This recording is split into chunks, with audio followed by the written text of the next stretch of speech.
Thanks for tuning in to more college football coverage on Proline TV, the Our Football Network, as we take a look at the upcoming 2025 season. And we're going to do so today with Billy Embody, who covers the SMU Mustangs for OnThePonyExpress.com, the On3 Sports Network. He's doing this for the first time here on our network. Billy, thanks for joining us. Really excited to be here. Thanks for having me. Good to have you. So I know it's not easy for us to find, good analysts, people who cover teams full-time like you do for programs like SMU. So it's great to have you on. And they were a playoff team, so they matter. And they had a hell of a first year in the ACC. And I guess right off the bat, I think the biggest difference I noticed between last year's team and this year's team is that schedule. They avoided some of the really top teams last year. They won't be able to do that this year. What do you think overall about the difference in talent from last year's team to this year's team based on the fact that they're going to have to up their game with the schedule? Yeah, thanks for mentioning that schedule, because it is a big difference for SMU. And even going back to last year, you look at what SMU thought they were going to have to deal with Florida State and Louisville, the champion and the runner-up right off the bat to open ACC play, and FSU did what FSU obviously did, which was wild. But Louisville ended up being still one of the better teams in the league, albeit a little bit inconsistent with that win over Clemson, but also losing to a lowly Stanford team. The schedule this year for SMU, at least on paper, is a lot more difficult to navigate. You have Louisville, Miami, and Clemson. Those are the three teams picked at the top of the league along with SMU. And it's going to be a challenge going into Death Valley to play Clemson in mid-October, a game that if both teams are undefeated, you'd expect a ton of national attention around that. And honestly, the ACC is really, I would say, not necessarily been missing some of that because it's been competitive, but the ACC really needs that game to be an undefeated type of game. They need SMU Miami to potentially be a undefeated type of game.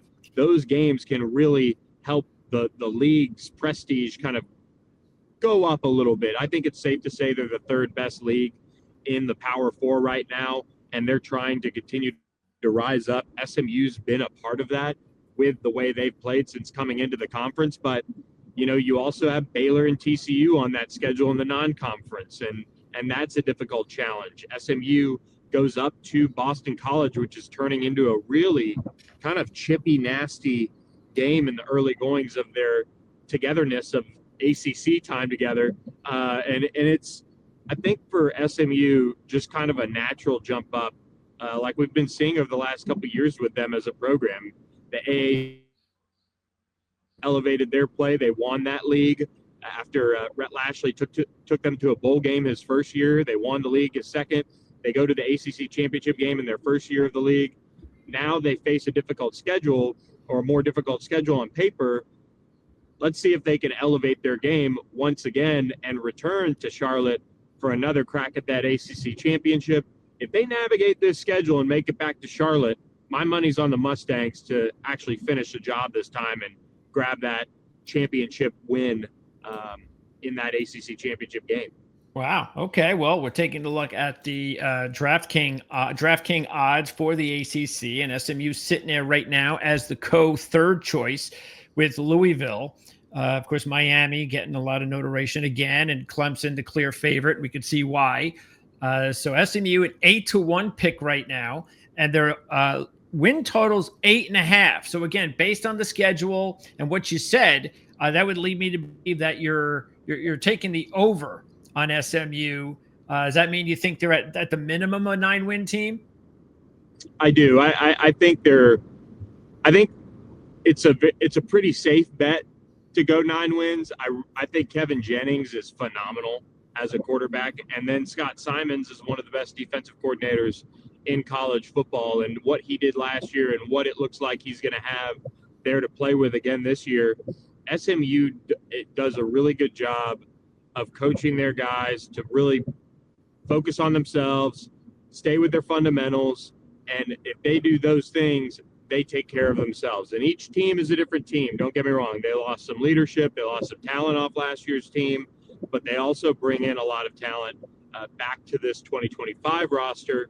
And Kevin Jennings having that full offseason to dedicate to being the starter this time around, I think you'll see his play elevate a little bit more, and they can find a way to get back to Charlotte. And here's the thing, too. If you look at what Miami's done, if you look at what Louisville's done, they're both on SMU's schedule. Sure, they haven't won at the consistent level that the talent of both of those programs has really said that they maybe should have. And Rhett, it is 1 year. It is their first year in the ACC that they did it, but they are trending at such a high level right now. I'll put a little bit more trust in them to do that and get those types of wins. And then if they split one of Baylor and TCU and they maybe take a loss to Clemson in the regular season, they're still looking at a spot in Charlotte. They're still looking at a 10-win season. If they don't get to a 10-win season, it wouldn't be a bad year by any means, but I think with the amount of talent they've at least put on this roster, I think they'd be disappointed. Okay, let's now turn our attention to some of the key players that we need to keep an eye on. And offensively, we'll start right there. You just mentioned Kevin Jennings. Of course, the big losses on offense, you lose Brashard Smith at running back and the top two wide receivers. Other than that, Jennings is back, Maryland is back at tight end, and the offensive line is going to be strong again.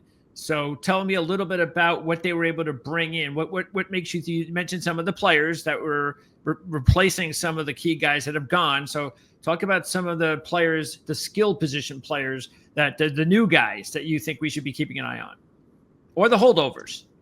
Yeah, no, I'm glad you brought up RJ Maryland, and he is still recovering from a torn ACL suffered against Stanford last year. I think he's going to play early in the season. The amount of snaps that he plays, that'll be something to certainly keep an eye on, as SMU doesn't want to have him, be overloaded and pushed over the top, to put it that way, early on, because they also have Matthew Hibner, who was a really big breakout and key contributor for them once Maryland went down at tight end. And you have those two guys. There's a lot of thought in that SMU building that they have one of the best tight end rooms in college football. But, I mean, in terms of the two starters, those are two really, really strong pieces. And then they brought in Ymir Knight from James Madison, who, I'll tell you, Texas Tech was after him. And we know the type of push that Texas Tech made on transfers this offseason. And SMU was able to come away with him. They really felt strongly he was the answer to their punt return needs and also their slot their slot receiver needs, because they did lose Roger Daniels Jr., who was just electric. I believe he finished as the leading receiver off last year's roster, and he was kind of a do-it-all guy. Ymir has really shown a lot of that in fall camp so far. He looks dynamic. He looks like he's going to be a fun target for Kevin Jennings to have. And then the question is, does Jordan Hudson and Romello Brinson, the two outside receivers that are back, do they really give Kevin that go-to receiver on the outside like they have at times, but not necessarily consistently enough over the course of last season? You mentioned Brashard Smith. Looks like he's doing great with the Kansas City Chiefs already. SMU is probably not going to be able to replace him as a one-to-one type of replacement. Mm-hmm. They're going to need their running back room to step up as a whole. The good thing is they have Derek McFall, who's a redshirt freshman, who has shown a lot of the flashes that Brashard Smith kind of has shown. He can catch the ball. He's comfortable at receiver. He can run the ball. He's explosive. And then they add in another explosive back in Chris Johnson Jr., who's like a 10-2 100-meter guy. They have a big back in TJ Harden, who led UCLA in rushing last year. And then they've got a 4-star true freshman in Dramico Green, who looks talented. So they have a bunch of options there. If they can get 1 to 2 to really pan out with a strong offensive line, like you mentioned, I think they'll be all right, and they'll give the balance that Kevin Jennings needs for this offense as well. Speaking of D'Amico Green, him being a true freshman, are there any other true freshmen, or of course, sticking on offense, is there a true freshman on offense that you think could be a contributor? Yeah, actually, there's a really intriguing one, and SMU signed a couple of blue chip wide receivers out of high school, and actually both enrolled early. But I'll tell you, Isaiah Robertson is the sleeper out of that group of 4 wide receivers they signed, and he came in this summer, and all he's done is just absolutely wowed. He's physically ready, mentally and maturity wise. The coaches have raved about him, and he's just made plays all over the field. So I think he's somebody that you could certainly see SMU rolling out there as somebody as a first off the bench option. Okay. And he would have most certainly earned it. He's not I think he ended up being one of the lowly rated guys, but I tell you, I pushed for him to the rankings team. I said, guys, he's a football player, wide receiver, running back, quarterback, punt returner, kick returner, linebacker, safety is what he played for Arlington High School. And he was just really good at everything he tried. And that means something. You know, it doesn't help you pad the stats that sometimes you need to get noticed, but you need to be tough at the next level, especially at the Power 4 to play. And he's shown that over the course of fall camp. So a little bit of a sleeper pick there, but I like my chances. And one more on offense. Can you give me actually, let me hold that to the end. Lastly, I did want to ask you about Tyler Van Dyke before we move over to the defense. From the outside, point of view, it's like, well, why does Tyler Van Dyke go to a team where he's clearly the backup? This is a good deal for SMU to have a veteran backup in case something happens to Jennings. Were you surprised? Was there a specific reason? Was it just a relationship with Lashley? Yeah, this was really interesting, actually, how this came about. I think Tyler, his recovery isn't where he necessarily wants it to be, and I don't think it's any other fault than just kind of what happened with the injury. You know, not all ACLs are torn equally or whatever, and so for Tyler, he's got this 1 year. This is his one shot that he has, and he redshirted last year after the injury, and this year he can medically redshirt if he doesn't play a single game. That's true. And so if which I just seen him walk around campus and throw in practice, he's not ready. And he's not like he'd be the backup late in the year, maybe. And that would, I think that would be a really difficult conversation for them to have, because Tyler wants to go to the NFL and give it his best go. And so he can recover with people he's comfortable with, that they know they aren't going to mess with him in a way that's, you know, doesn't help him achieve his ultimate goal. He knows the offense. He can be a veteran.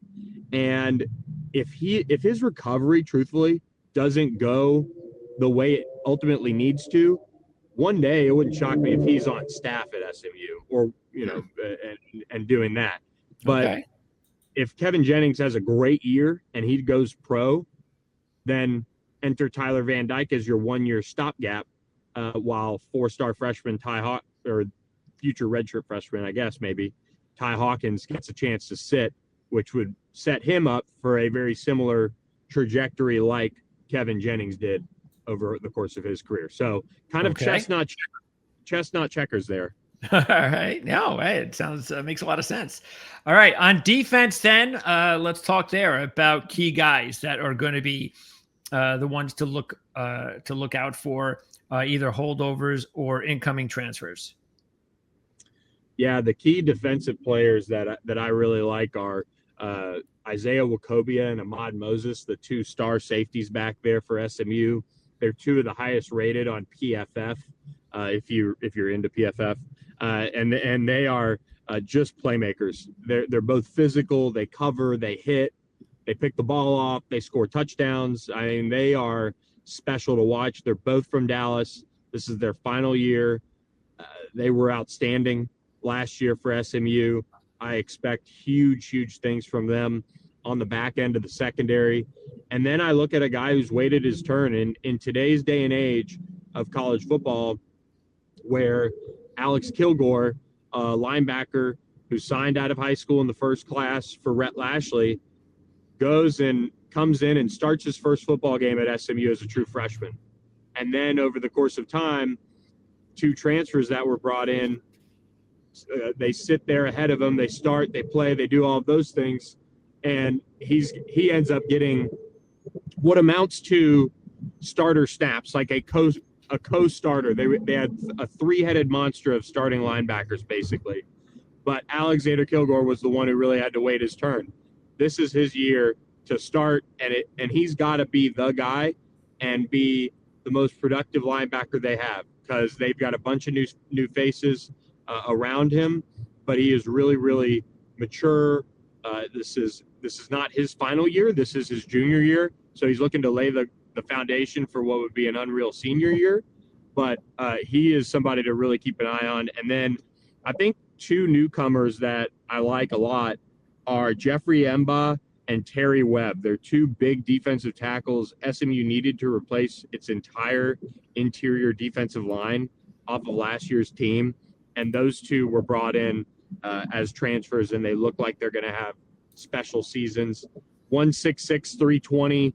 The other one's like 6'2", 330. So kind of a little bit more of a sawed-off plug there, with Terry Webb being 6'2". But Jeffrey is a first-off-the-bus type of guy from France. So a really intriguing duo there in the middle of that defense. Okay, and then I want to wrap up by giving me, and you might have already named a player as we went through this, but give me a breakout player on both sides of the ball. Somebody that is going to take a big step, not a transfer, not a freshman, but somebody that's a holdover that's going to do much better things than he's done so far in his career, starting on defense. Yeah, on defense, I am going to go with Deuce Harmon. He is a former transfer from Texas A&M, 4-star prospect who had some growing pains last year. And I think from what I've heard and what I've seen, he's really put it together a little bit from a mental aspect. He's hard on himself. He takes it much more seriously than he did last year. And I think he puts together a much better 2025 campaign than he did last year, starting at one of the corner spots. Okay. And on offense, I'll go with Derek McFall. He redshirted last year. He showed some flashes. He is dynamic. He's a great kid. He knows what he's doing. I think this is his time. He becomes a household name for the next few years for SMU fans. Excellent. Billy, I appreciate it. We are going to wrap this up, and I want to let everybody know that you can also check out our coverage on Ole Miss with Billy, because that's what we're going to be doing next. We're going to talk about Ole Miss. Billy does a great job, of course, with both programs, covering the SMU Mustangs and the Ole Miss Rebels. But for SMU fans, we have links in the description where you can follow Billy and his coverage for SMU all season long on the ponyexpress.com. So again, Billy, thanks a bunch, and I look forward to talking some SMU football with you during the season if you get a chance. Can't wait. Sounds great. Thanks for having me. You got it.